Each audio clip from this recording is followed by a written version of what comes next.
can't pay the workers, what they do is that they will ask some of us to go home. If they can't pay, they will ask you to go home. And if you go home, what are you going to do? The industries are collapsing. And if they lay the workers out, what are we going to eat with our parents or our families? So we are telling them that they should do something about it. We are very serious, and we are giving them the warning that they cannot be, it's just not just a post that will be sitting there and be a president. By something that you must be very careful and thinking about the people living in the country, how, I don't know, how they will take us through. Some of us, we have our way out. It will not be easy at all. The workers are also seeking clarification on the current state of the second-tier pension contributions, as well as implementation of the recommendations made at the Senchi Forum. The union later presented a petition to the Metropolitan Chief Executive, who assured them government is going to address their issues. For us in Tema, we would continue to explain the things you have raised. I'm very sure we'll look at them. Those that require attention within Tema, we would be apt in giving attention to them. We would forward this to the presidency. He is a listening president, and you would very soon get a feedback on this. This demonstration is ahead of the nationwide strike by organized labor on Thursday, July 24, with similar concerns. Matilda Homagan for Joy News, Tema. Elsewhere, members of the Railway Workers Union of the Ghana Trade Union Congress have called off an indefinite strike. They began Monday, July 21. The workers carried through a thread last week to withdraw services to demand better conditions of service. According to them, their service conditions are so dire that some senior managers, after decades of service within the Ghana Railways Company, still receive meager salaries. Several patrons of the rail service had to find other means to find other means after the rail shut down. The workers have a resolve to call off their strike after meeting with the Chief of Staff. Chairman of the Railway Workers Union, Alex Watson, said the President had directed the Finance Ministry to release monies to them. The money, according to him, will be used to carry out some work on rail lines to enable them haul the manganese and bauxite along the western lines. Also, the management of the Ghana Railways Company has been directed immediately to sit down with the Railway Workers Union to address the situation.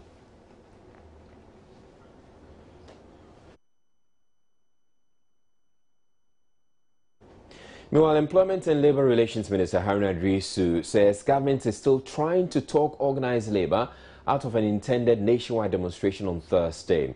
He told Joy FM they are engaging with labour to address their grievances. He would, however, not disclose the extent of engagement, except to wish that the workers would call off the strike. We are engaging organised labour, and we would be engaging the leadership of the ICU. There are a number of policy interventions that will address some of their concerns, but I don't believe in the use of this medium for the resolution of the labour impasse. We met with the labour union today, well represented, and would keep you updated on further developments of their engagement with government. So you can't tell us for now, is the demonstrations, are they still going ahead with their demonstration on Thursday? I say we are engaged with organized labor. We are engaging them, and I would apprise you accordingly of any development. The wish of government is that it didn't happen, but we are still engaging them, and we will engage the leadership of ICU in order to resolve an amicable win-win settlement over the matters, particularly those that policy interventions can immediately address and those that we have to defer because of the constraints in the management of the overall national economy. Labour expert Austin Game has meanwhile cautioned against what he calls excessive actions to appease agitating labour groups that will make the economy worse. Speaking on today's big story, he also advised Industrial and Commercial Workers Union, ICU, and other unions protesting against worsening living and working conditions over the past month to review their methods and seek amicable resolutions to the issues.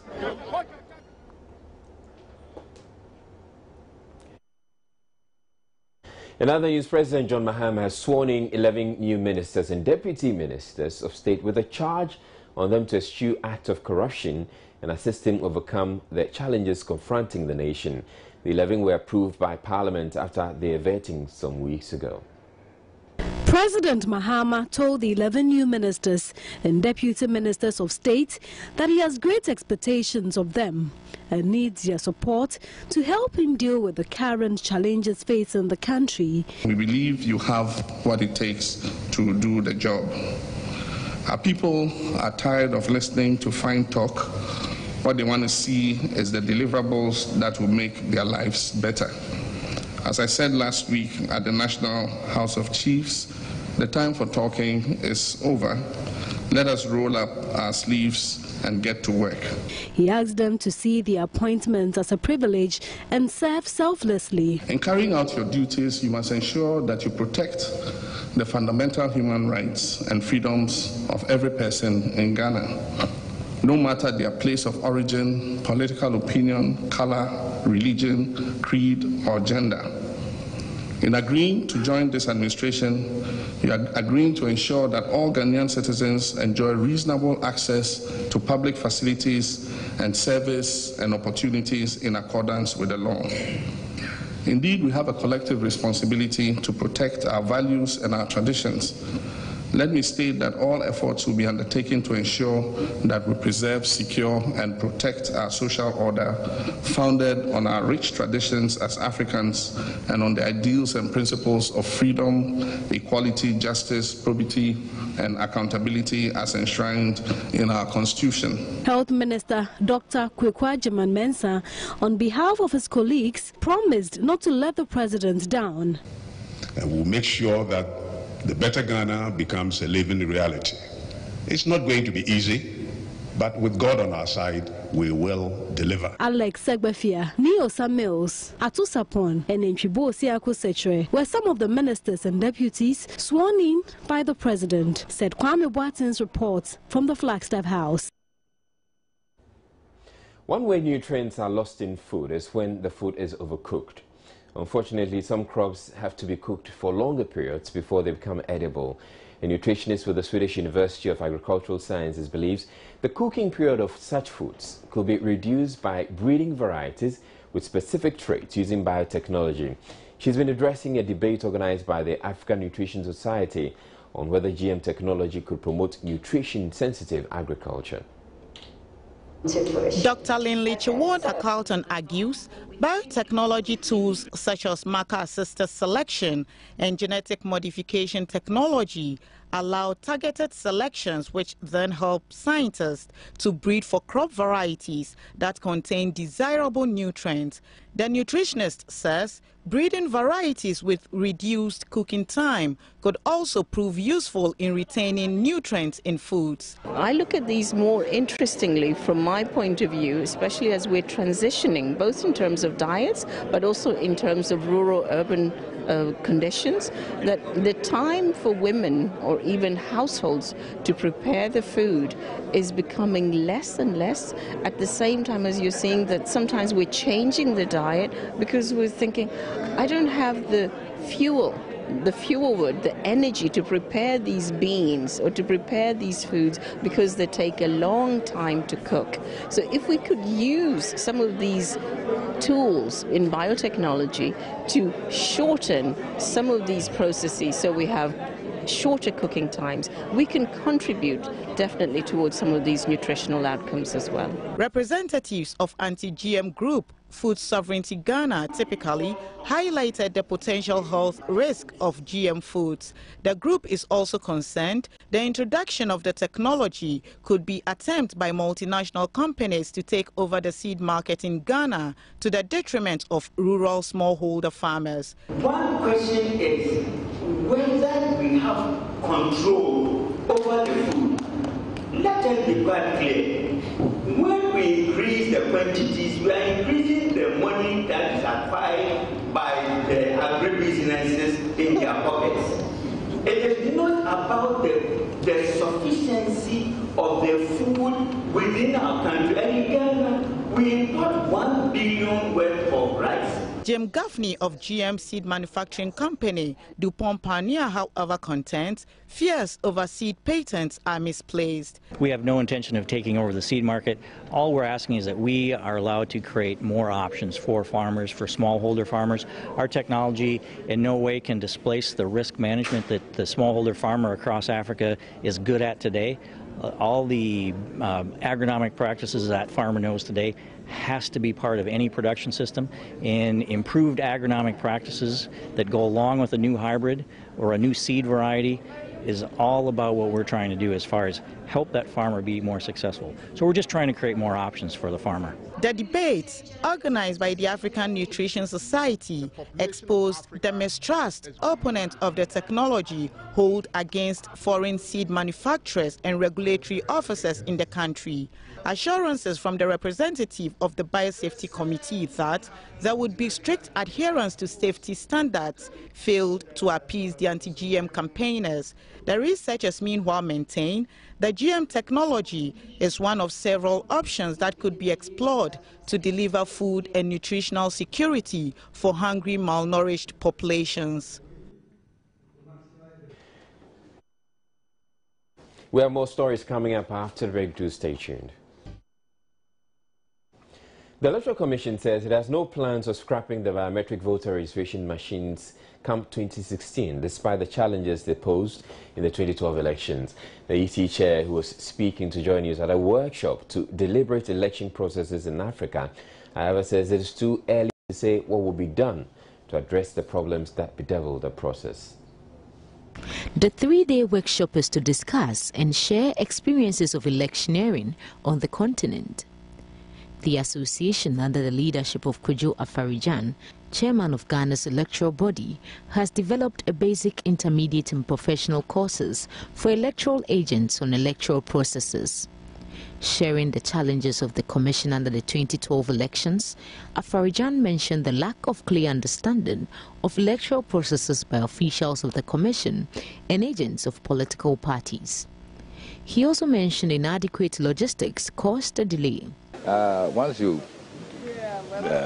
start on the road of the use of biometrics, you only improve the use.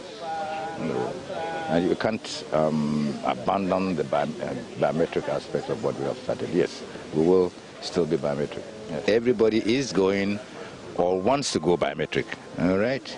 So it's important to share experiences, where things have been done and the results have not been good. You don't go and replicate the same thing.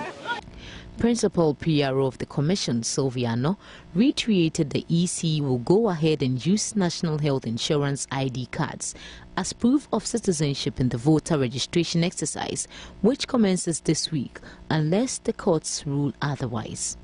She, however, called for a collective effort to prevent the registration of minors. Let's generalize the whole situation, in the sense that we all have a part to play. We all have roles to play as far as registration or any other electoral process is concerned.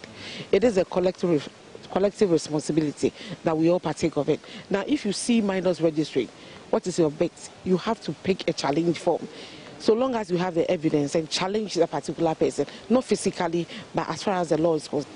If the law is repealed by the court, if the court says that the Electoral Commission should disallow the use of NHIS cards, so be it. We would oblige respectfully. But so long as that law has not been changed, we cannot go contrary to the law.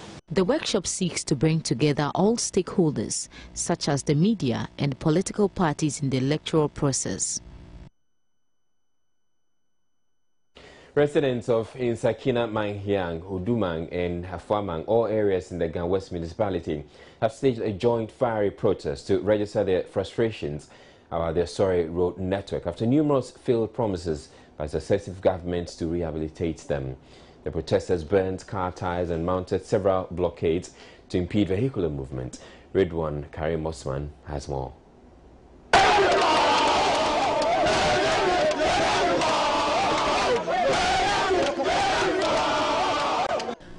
ties were set ablaze.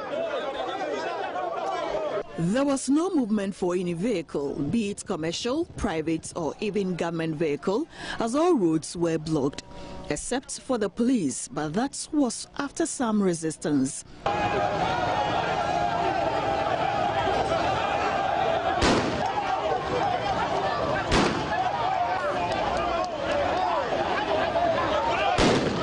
All signs of indicating the seriousness they attach to the event. The state of the roads is highly pathetic, as residents suffer every day in choosing an alternative to reach their destination. Children, market women, drivers and commuters abandoned their duties to join the protest. Some were clad in mourning clothes and wielded placards as a symbol of their anger.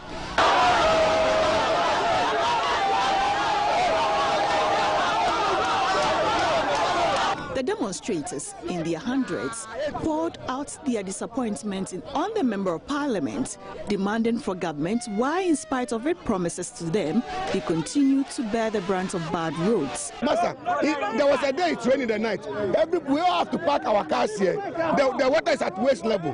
We are carrying children, school children across this place, and you have to carry children to cross to school. Wait for them to bring them back. There was a woman in my area. She had a miscarriage. I swear to God, she had a miscarriage. Don't go to hospital, just going to work. She came home and she has got a miscarriage because of the road. I wish she would drive on this road in one of these torture and see. After this demonstration, I mean, we are doing it. We are here today, tomorrow, till government to come and see, until we see government working, until we see them doing something.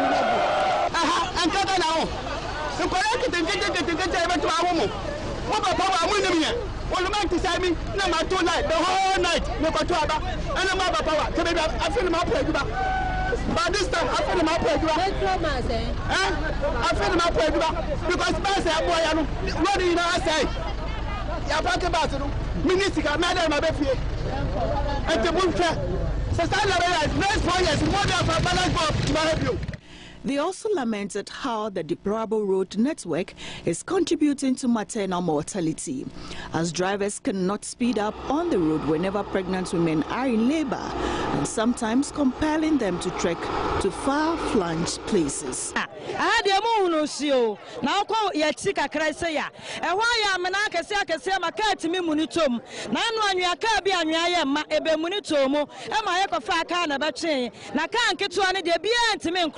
Stores are Cassiani Adensu were Chihuahua Ton Yema, and Susuno, Yetia at Suawa, Didi was stores in United Chiabi, and Susuni Mamma Tadia, who can find the Crow Cromans and Obedruhano, not just a boy about Jono, Omusia Quain Yenti, Otoa de Cryantro, and I were monkeys and Kitus on the kind of school. So say a quany year, say no, Quanin Timinko, so say a canny now, Biaso and Yajuma, it's a Qualankets and Kitsano, Omonante, a form now with the Nako.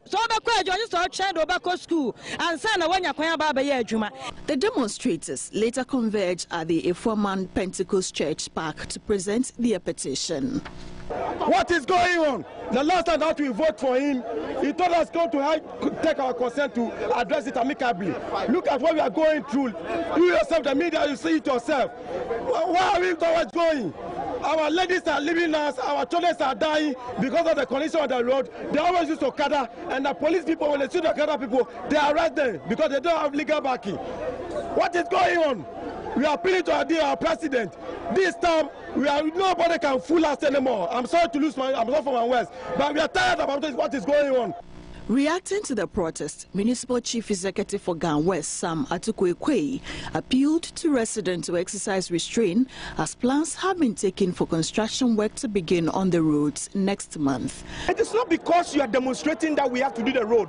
We know we have a responsibility to do the roads. So be patient with us. Plans have already been concluded. Resources have been released to the Department of Urban Roads to do the roads for you. So you will see from next month that the road will be done. If I attempt as Chief Executive to invest the taxpayers' money this month into the roads, once we finish, the rain will come and destroy it. So be patient with us. We understand your plight. We understand your situation. We also use the roads. I come around to inspect projects, and I also use them. I know they are in a very difficult situation. So please take it easy. We will do them for you. According to residents, the roads have been a menace for the past 14 years, adversely affecting their general well-being. They therefore threatened to boycott the 2016 elections and hit the streets again if construction work on the road does not begin next month as promised. Ridwan Karim Usman's reports for Joy News, Accra.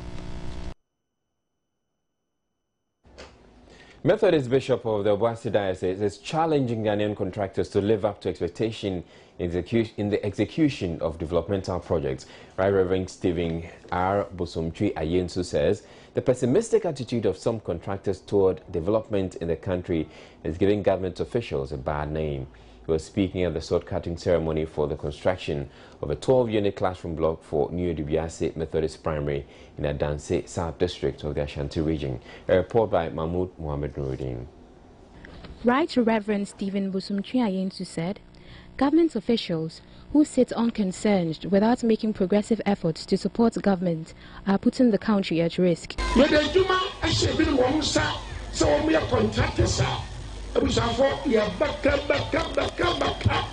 the baby and the DC, I am Kohini, about the baby and MP, I am Pokwane.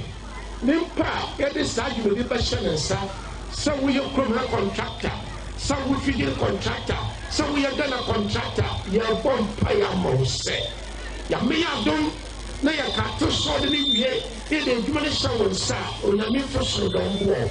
Now, in big, I get the passion one side.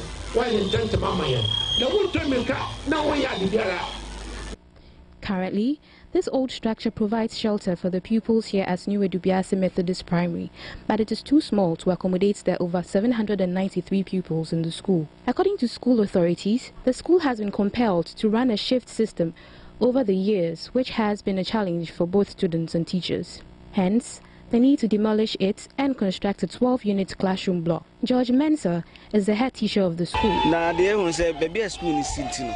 So, Tonkonya Kragu Edebuha, a pronoun to Tubana, Omabunina. School so a check. The San Say to Tumun Suntino. Ubia, Chama, but I'm for grass sometimes, Wabana or Daho. And now, number 9 was school and April school so because of that into school run ships. Until I chose several letters according to the assembly.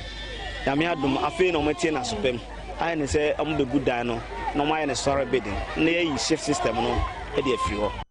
District Chief Executive for the Adanse South District, Benjamin Anshure, expressed government's commitments to provide quality education to the Ghanaian populace.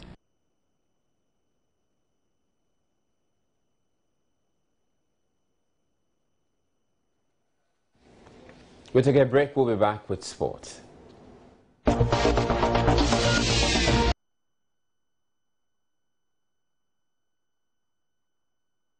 Right, we begin sports tonight and we get into boxing and find out what's happening there. In the boxing world, maybe looking ahead to the Mayweather-Medina rematch, but here in Ghana, one of our fierce boxing rivalries will be reignited on December 26th when the hard-hitting George Ashi and Emmanuel Gameboy Tego face off on the rematch of their controversial fight 2 years ago.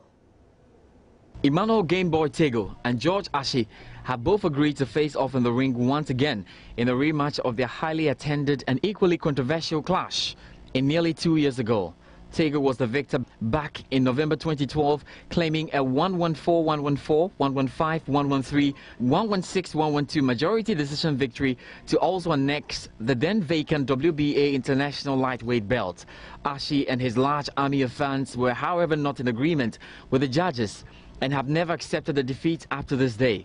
2 years on, and the same box office sports promotions which staged that fight in collaboration with national football team captain Asamoah Gyan's Baby Jet Promotions have scheduled Boxing Day as the perfect day for revenge.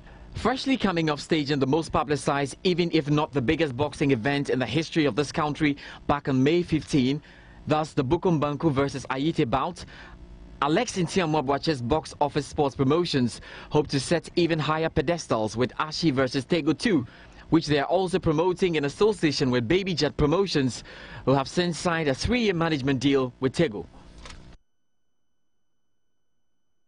Let's now switch from the pugilistic sport and do some soccer now. But we talk about women football, and Black Queens head coach Osei Asare has hinted he's beefing up his squad for the upcoming African Women Championship to be staged in Namibia later this year. The Queens were handed a tough draw and will play alongside South Africa, Cameroon and Algeria in Group B.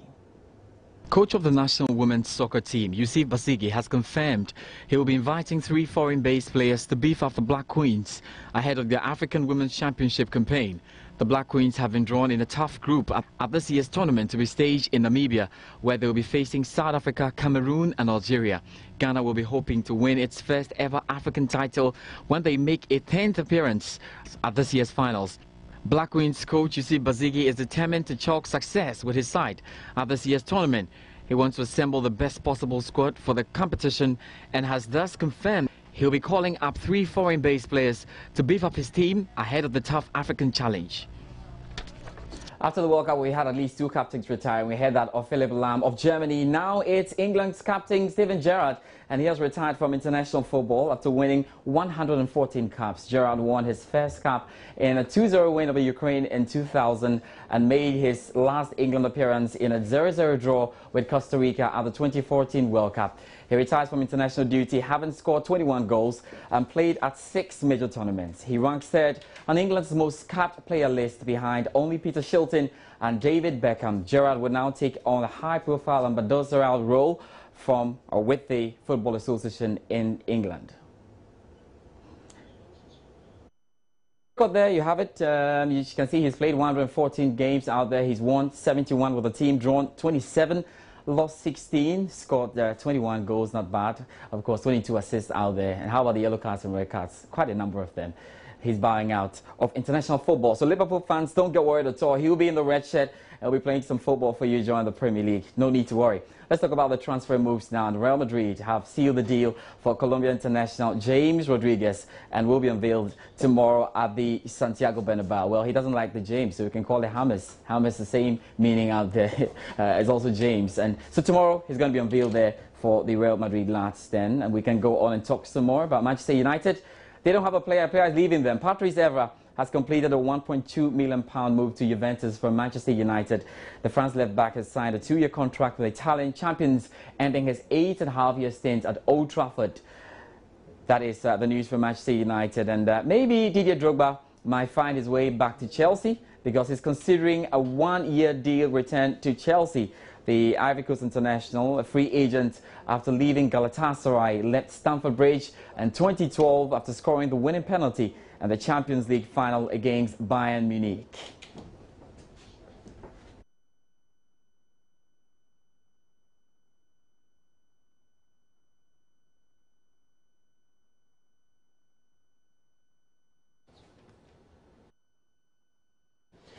All right, so it appears it's all pretty set. The transfer market is rolling. Very active. I think the only one I'm not too comfortable about, Drogba coming back to Chelsea after you've gone in for Diego Costa. I'm not too sure about you, Chelsea. Yes, I don't know if you're worried because Barcelona have Suarez, Messi, Neymar. I'm not sure exactly what Mourinho wants to do with him, but I think he may have a reason. He may have a very good reason for putting him in there. How about Real Madrid? A lot of fans are calling for something to be done about it. They seem to have a lot of money. They've gone in for this young man, Rodriguez, who is scoring a lot of goals. They have Toni Kroos in there. They have the BBC. They have Gareth Bale. They have Benzema. They have Cristiano Ronaldo. So what is Real Madrid going to look like? It's an overload already. I think it is. They have, and they're defending champions of the Champions League, and they've scored 10.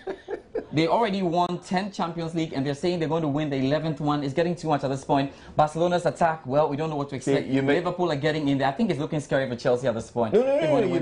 You may have too many good players in there. You're wondering how exactly you're going to play them. You end up not playing them too well. But these are working players. Anyway, congratulations to you. I saw an article about you and your commentary during the World Cup. I think you did a great job, even though Joy News had to suffer somehow because you had to be running between radio and TV.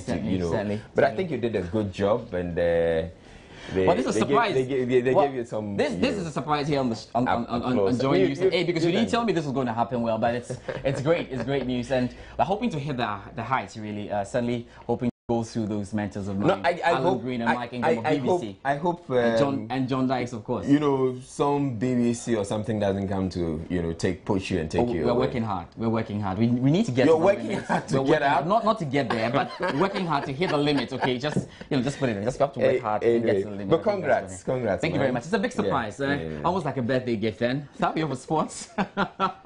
Israel will join it with some more then. Sure.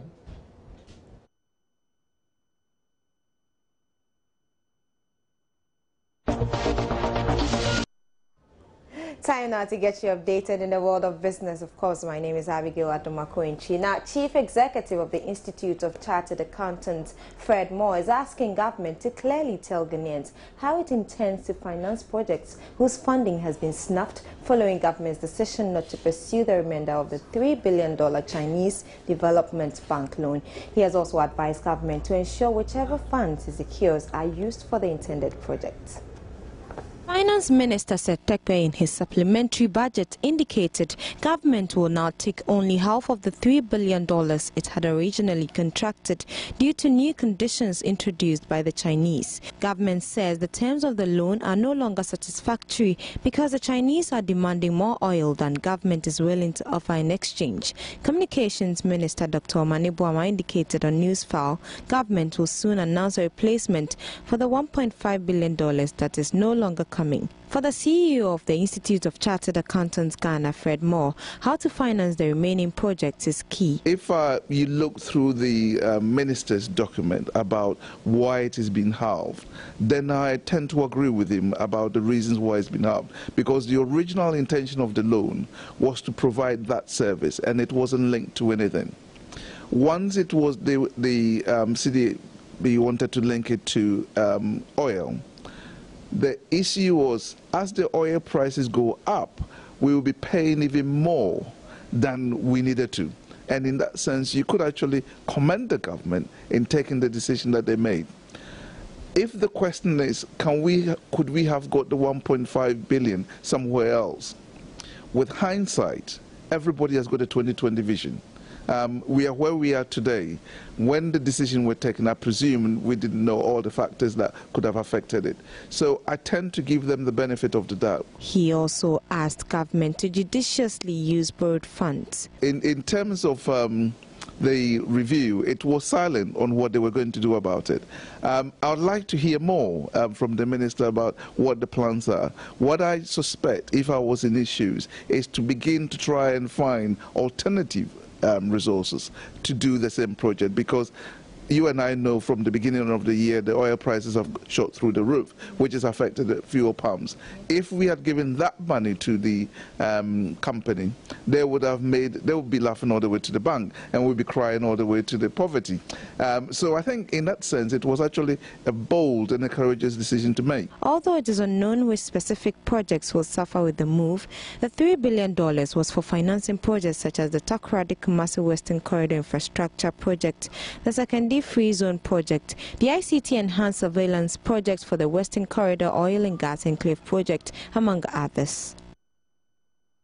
We're still talking loans and debts, and, well, government has some solutions. Finance Minister Setekpe says government plans to use about $167 million of the Ghana Stabilization Fund to manage the country's debt. He says although misalignment in the budget has made it difficult for government to pay off loans, a 3-year bond issuance by government is a short-term capital investment to help pay off some debts. Finance Minister Setekpe debunked assertions government is borrowing unnecessarily, hiking its expenditure on interest payments in the process. It became necessary to borrow to complete certain projects which were put on a budget, for which ordinarily you would have gone to get a loan, long-term loan, to do. The prime example being the Gang of Six. So we issued bonds in 2010, 2011 to complete the roads. You will agree with me that the Medina Road is now complete. The Teshin Road is now complete. Roads in other parts of the country are complete. Because we did not go for a World Bank type loan, even with the pullback for 25 years to take our time, we had to borrow for 3 years. He admitted government was having some difficulties in paying off loans due to misalignment in the budgets.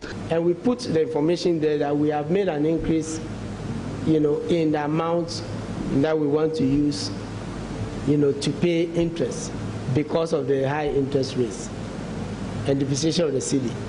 That doesn't mean that we are also using all the money to pay interest. We are taking 157 million or 167 million from the Ghana Stabilization Fund for debt management, and it's still leaving 250 million in the Stabilization Fund in the event that your budget revenues go down. You can go for a quarter, we are building it, of those funds, to help. Those are the practical measures. The government is also establishing the debt service account to service debts under the Ghana Infrastructure Fund. Well, it looks like government has a lot more to do as protestations become the order of the day across the country. Everywhere, everybody's protesting. Well, Labour economist Charles Opoku says government can avert the strike by organized labour if it really wants to. Organized labour has indicated it would embark on a day strike on Thursday because of harsh economic conditions and the depreciating cedi. Government, on the other hand, has described demands by organized labour as unrealistic, explaining the issues raised cannot be addressed immediately. But speaking on Business Live on Joy News today, Charles Opoku said government has a duty to address the concerns of workers. Government has not been fair to Ghanaians. If you want me to give a summary, that's what I'll say.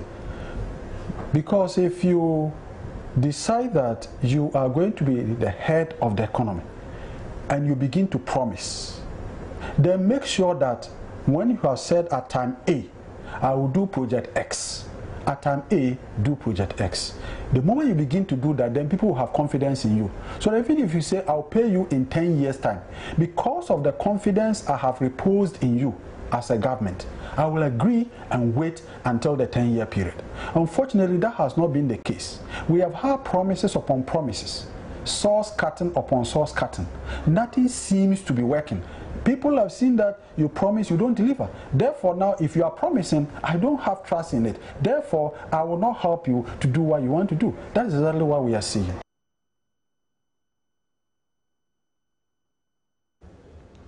As soils become more infertile and chemical fertilizers more expensive, some women at the Bantarago community of the Garu-Tengpeng district of the Upper East region have turned to making their own compost fertilizers to improve crop yields on their farms. Our Upper East regional correspondent Albert Sori reports that even though compost making is thought to be a preserve for men, necessity and opportunity are driving more women to venture into it.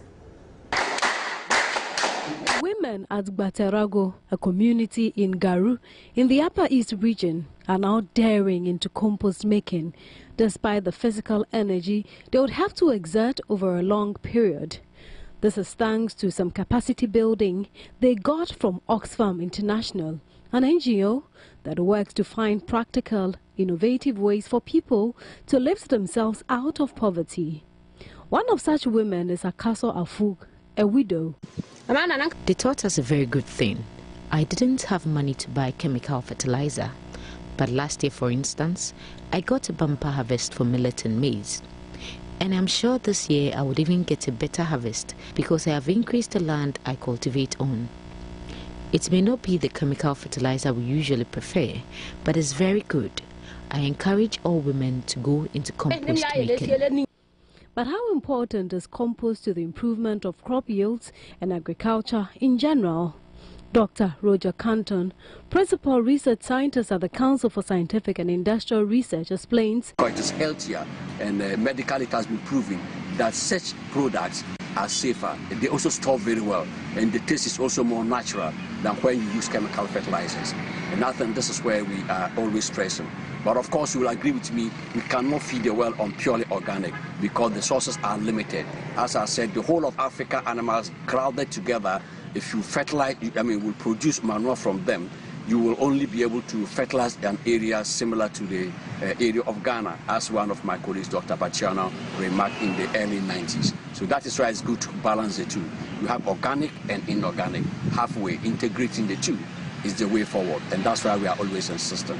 Akaso's crops were used to demonstrate how successful cultivation can be even when rainfall is poor. Despite the delay in the rains, her crops were doing very well as compared to her neighbors just across the road. The Oxfam team was very impressed by the success of their projects at Banterago. And that'll be all for business. I'm Abigail Adumakunchi. Israelite joins us with some more. Do stay.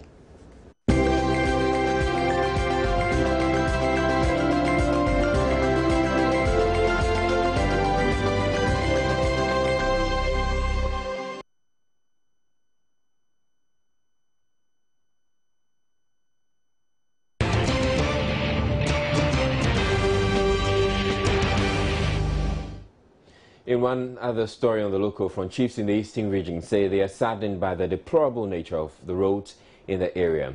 The chiefs, led by President of the Eastern Regional House of Chiefs, Osajifo Amoitio-Foripeying II, inspected a number of the roads following what they call consistent cries from their subjects.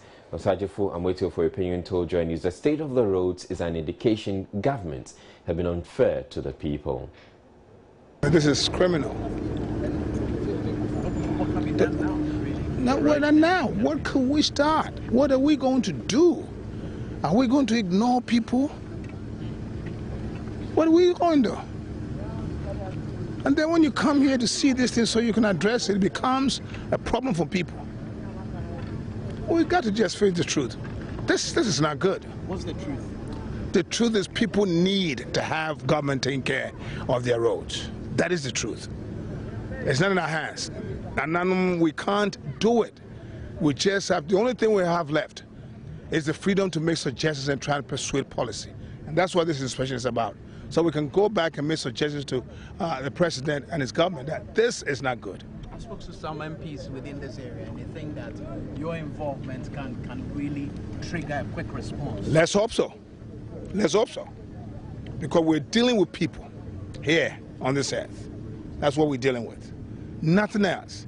Not partisan interest, not motivated by any political persuasion. We're just dealing with people. The future of our children is what we're here for. All right?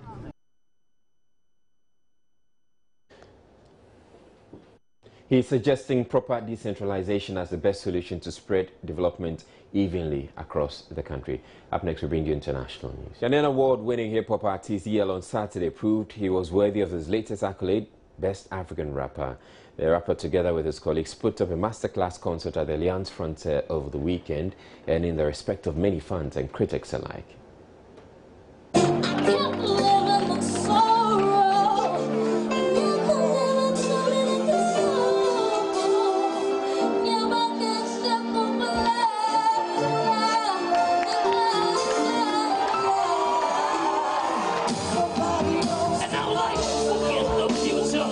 Ghanaian hip-hop acts have for years pushed to get the attention of mainstream music lovers. But if the bar concert at the Alliance Française is anything to go by, then it appears their efforts have paid off. If you think about it for long enough, you gon' get it. But you gotta work. I told my niggas, hold on, you gon' be there in a minute. But you gotta work. If you think about it for long enough, you gon' get it. Work. Make some nice procedure. The bar event, described as a fusion concert, did just that as one act after the other served the audience with a variety of tunes ranging from hip-hop to dancehall.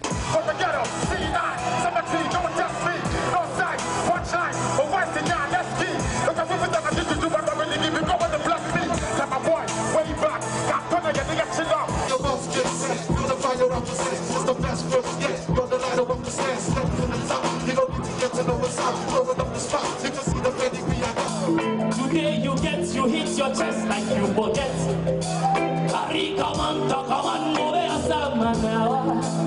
It is our, it be God, we get the power. Let you rain like shower, make me sweet, come on. EL and his team at BBMZ are promising another major concert in December, which will feature some international acts, including Lauryn Hill, former member of Fugees.